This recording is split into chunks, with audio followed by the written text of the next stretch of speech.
me gusta mucho. ¿Quién sabe si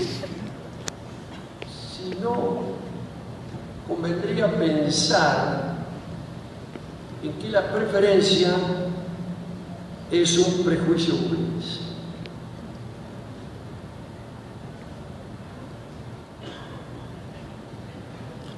Imaginemos una cucaracha. Se desliza a través de un caño y en sentido contrario viene una cucaracha del sexo opuesto y copula. Y de este modo la especie prospera. Probablemente la cucaracha no haya examinado convenientemente al espécimen que venía en sentido contrario. No calculó si le gustaba, si no le gustaba, si se llevaban bien o no. Si la cucaracha tuviera tantos prejuicios antes de copular, la estirpe de la cucaracha ya hubiera desaparecido en la tierra, aun cuando su supervivencia es mítica.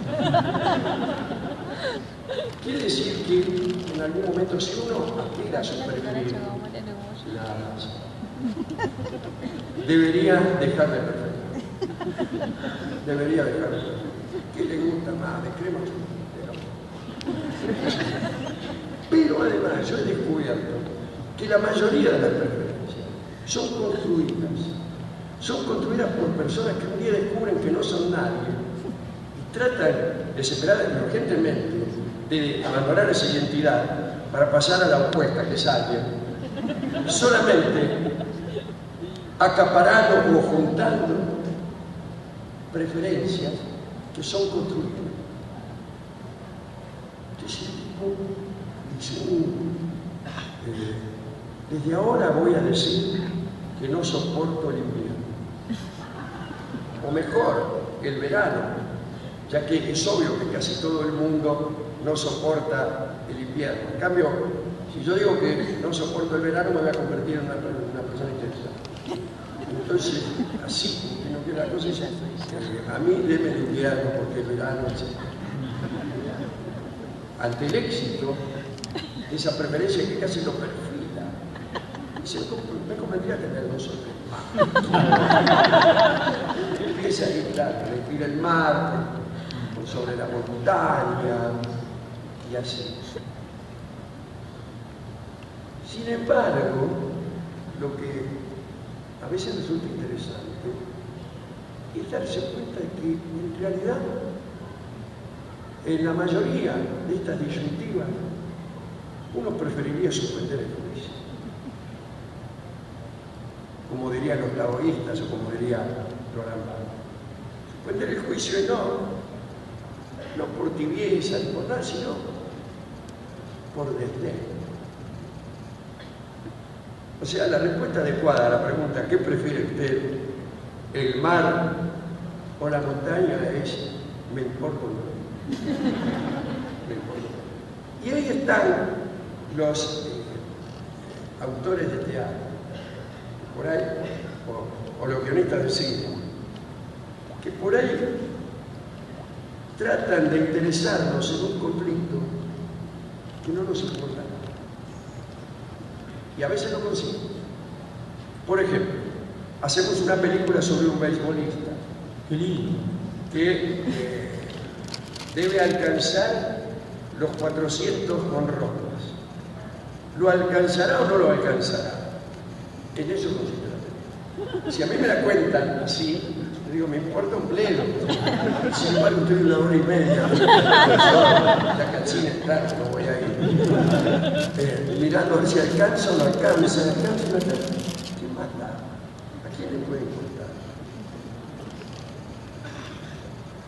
Alguien asesina a la señora Perry y hay una cohorte de 7 sospechosos.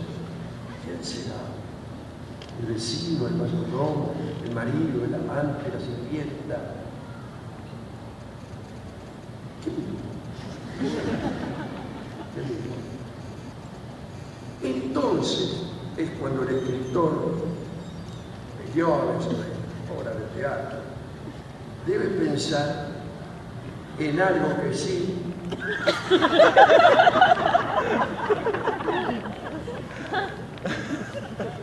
que sí. Y entonces vienen unas pequeñas relaciones no importantes para el argumento, pero sí para saber qué ocurre entre el espectador y el actor, para saber qué ocurre entre el tipo que escribe y el lector, para saber qué demonios hacemos en esta vida y para hacer un juicio sobre la condición humana, siendo esta trágica. Y para encontrar palabras que de algún modo sean lo que llamamos pomposamente la poesía. Y eso es lo que sí nos importa. No quién asesinó a la señora Fernández. Eso no. Pero sí por qué una sombra vela la cara del protagonista cada vez que alguien pronuncia una determinada palabra. Esos son los secretos que uno está interesado en descubrir. No si el bateador va a llegar a 400 o no. ¿Qué nos importa eso? ¿Qué nos importa? Pero ¿qué significa aquella sombra? Eso sí nos importa. ¿Dónde estará aquella chica que no contestó a mi saludo cuando yo tenía 11 años? Eso sí nos importa.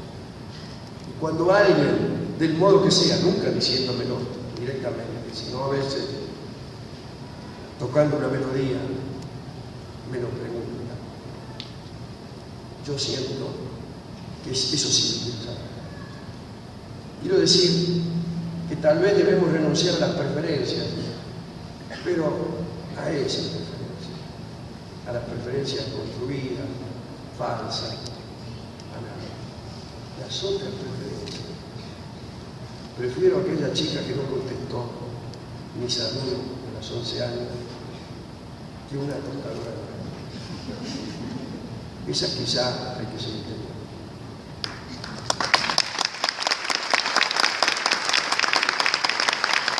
Acá Alejandro Carolina le pregunta, tal vez en relación con lo de recién, ¿por qué sufrimos por amor? ¿Y por qué ese dolor es tan intenso? ¿Por qué? ¿Por qué es tan intenso ese dolor? El dolor.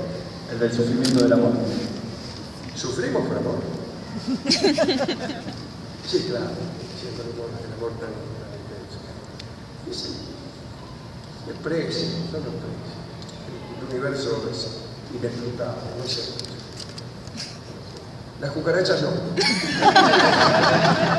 Las cucarachas no, porque enseguida eso por tener preferencia.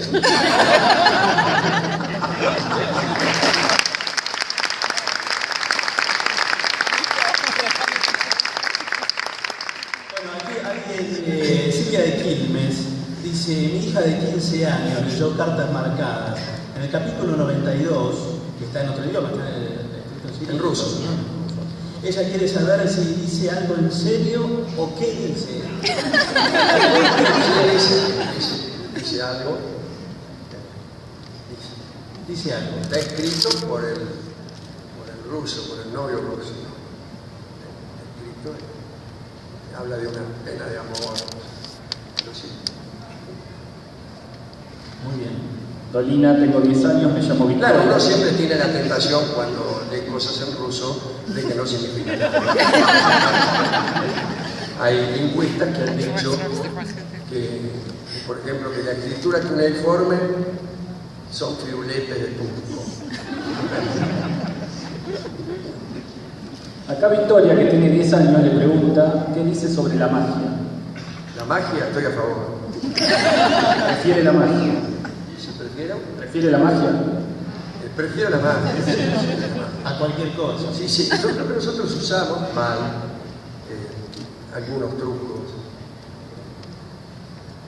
de los magos, como por ejemplo manipular a las personas para producirles un determinado estado. Al público. Al público o al lector. El escritor está manipulando. Mirá, escribo esto, ¿sabes para qué? Para que me quieras. Bueno, pero no es un engaño, es un trabajo.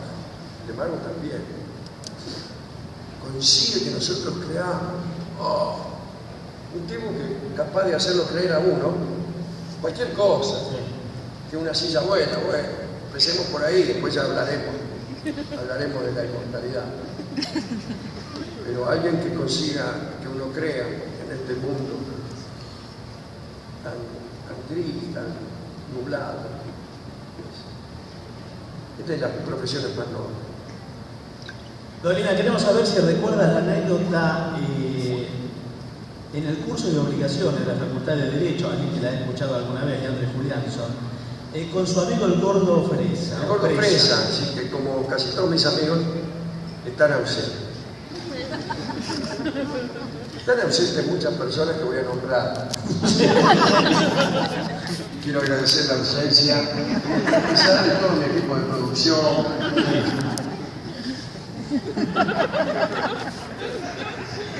Mis amigos, salvo uno o dos, que por error se encuentran. Pero ¿qué me preguntan? La de no tiene, no, otro día será. Pero sí lo deja así, bueno, igual eso la conoce. Sí. Te la contaría si demostrara algo. Sí, puede demostrar algo. Puede mostrar el descubrimiento de una estructura. Casi teatral.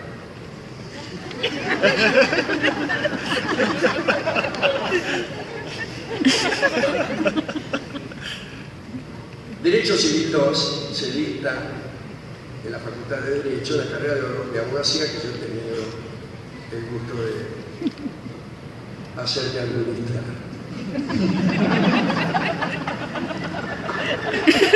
Pero no se la administraron todas, ¿no? No. Llegué hasta la mitad. Como en tantas cosas. Entonces había una clase general que comprendía las distintas comisiones, iban todos, que daba el titular de la cátedra, el doctor Buffy Bollero, y a veces sus alumnos. En este caso estaba sus alumnos. Entonces estaba ahí, muy manchoreja, ¿no? Provenía de una escuela más bien popperiana, en el sentido que trataba de poner a prueba la eficacia de la educación, negándome a recibirla, pensando que si, a pesar de mi posición, conseguía que yo aprendiera algo, era porque funcionaba. Los otros no, solo querían agradar al profesor. Hay gente que sigue una carrera solo para agradar a los profesores desde el primero hasta el último año, y si consiguen completar ese cordón de agrados, se reciben. Bien, estaban todos. El tipo preguntaba cosas. ¿Cómo son las tal cosa? Bla, bla, bla, bla, gritaban. Y tal otra, levantaban la mano. Gritaban. ¿Y qué fue? Pero no lo estamos sentados, ignorábamos todo. Pero sí, descubrimos que había como una musicalidad en aquel preguntante. Entonces dijimos en la clase anterior que las obligaciones se dividen en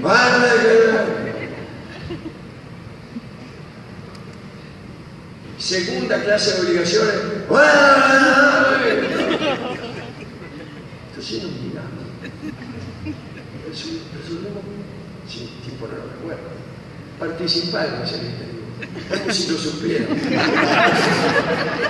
Entonces, a cada pregunta nos levantábamos junto con el rebaño y cada vez más fuerte.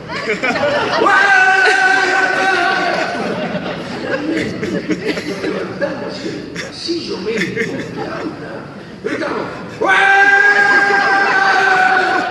y nos abrazábamos. Y se lloraba. Yo creo que también. Debe haber sido el mejor mejor momento del mundo.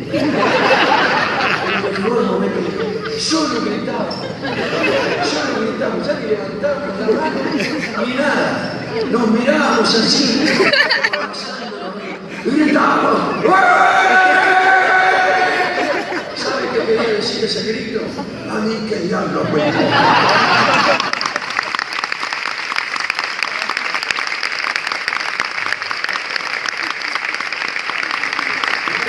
Acá le preguntan a Alejandro si cuando se menciona un nombre propio en el programa, si es por amistad o enemistad. ¿Cómo un nombre propio? Claro, alguna vez mencionamos a Rolón muchas veces. A Rolón, por ejemplo. No, si es por amistad O enemistad.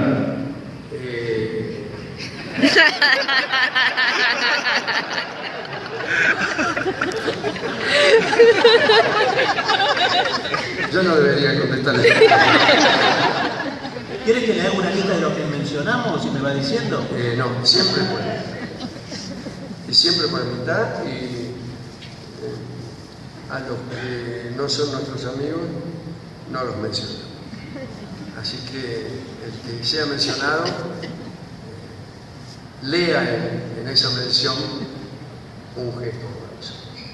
Ahora que estamos solos.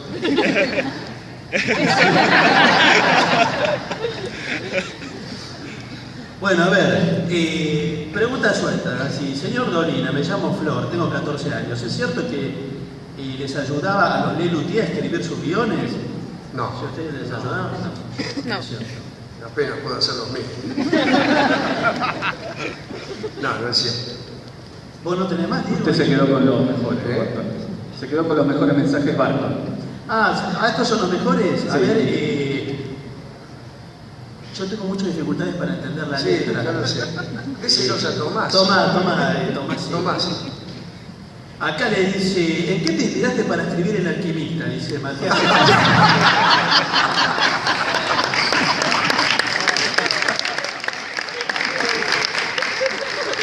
Es mucho más fácil inspirarse para escribir obras ajenas. ¿Cómo enamorar a un hombre sensible de flores? Le pregunta Flavia. ¿Dónde está Flavia? Sí, ahí. Allá está. La penumbra. ¿En qué sentido me lo pregunta?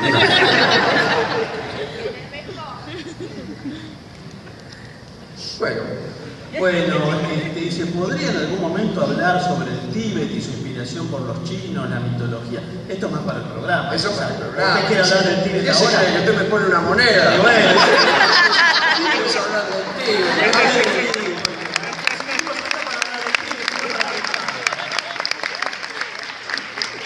esta es difícil, ¿eh? ¿Podremos sacarnos una foto con usted? ¿Dónde está? A ver. No firma esta, dice gracias. Allá, miren. Varios quieren sacar. Sí, somos todos. Que no bien termina esta charla. Es inminente. Nos trasladaremos, no sé a qué lugar. Creo que va a ir al stand de Planeta. Sí, a firmar tampoco sé qué cosa. Y allí posiblemente también podemos sacarnos fotos o convidarnos bombones o lo que sea. Si usted quiere podemos hacer las últimas preguntas y a lo mejor pregúntele las últimas cosas. ¿Qué prefiere?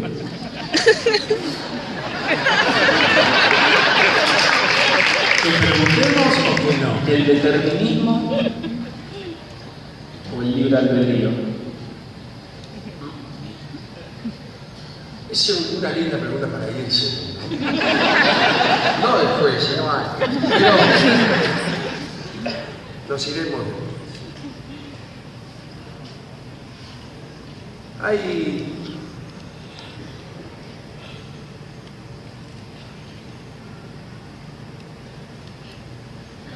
Tomemos, por ejemplo, ¿hay ley o la pregunta es, ¿hay o no hay ley de la naturaleza? ¿Hay ley? Bueno, hay ley. ¿En qué consisten esas leyes? ¿Esas leyes lo abarcan todo o no? La pregunta sería, ¿es el azar consecuencia de nuestra ignorancia, cito a Wagenberg, o una prerrogativa de la naturaleza? ¿Es lo azaroso solo lo que no conocemos y eso le da una apariencia azarosa? ¿O verdaderamente hay en la naturaleza un costado inicial? Hay un tipo que se llama Richard Feynman, que tiene un programa en C5N, no, es un científico que escribe unos libros muy lindos, que inventó una metáfora extraordinaria, que es la metáfora del mirón del ajedrez. Y él imagina a un tipo que está mirando como otros juegan al ajedrez, pero que no sabe jugar. Feynman dice que si mira mucho tiempo, posiblemente aprenda a jugar solo mirando. Y dice también que la tarea del científico es un poco esa, mirar, y mirando, tal vez pueda él mismo escribir las leyes de la naturaleza. Pero claro, el científico la lleva peor, porque las reglas del ajedrez son más sencillas, están escritas, le puede preguntar a alguien, por ejemplo a los jugadores, pero el científico no puede preguntar, tiene que escribir él mismo. Pero que se puede aprender algo mirando. Ahora, dice Wagenberg citando a Feynman, continuando con la metáfora, que a él le parece que las leyes de la naturaleza no son obligaciones, sino prohibición, y que las leyes del ajedrez se pueden aprender por prohibición. Hay cuadraditos permitidos y cuadraditos prohibidos, pero no cuadraditos obligatorios, salvo cuando la acumulación de prohibiciones acorrala al jugador que tiene solo un cuadradito obligatorio. Ahora bien, durante larguísimo tiempo la ciencia pensó que sí había una ley, que efectivamente estaba escrita, pensó en objeción.